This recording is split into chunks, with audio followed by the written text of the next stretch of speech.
এবার নজর রাখবো আমরা বেলঘড়িয়ার দিকে। প্রার্থীর সঙ্গে আসা বিজেপি কর্মীদের সঙ্গে বুথের বাইরে তৃণমূল কর্মীদের বচসা। বেলঘড়িয়া রামপ্রসাদ স্কুলে উত্তেজনা। বেলঘড়িয়া রামপ্রসাদ স্কুলে উত্তেজনা। প্রার্থীর সঙ্গে আসা বিজেপি কর্মীদের সঙ্গে বুথের বাইরে থাকা তৃণমূল কর্মীদের বচসা।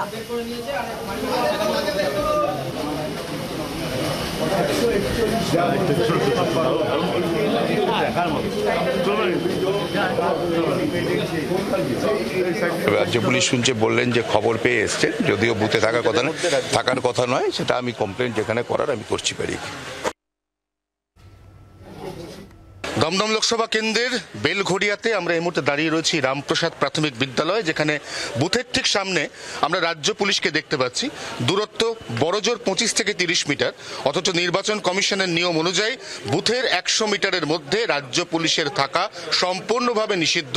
সেখানে থাকবে শুধুমাত্র কেন্দ্রীয় বাহিনী।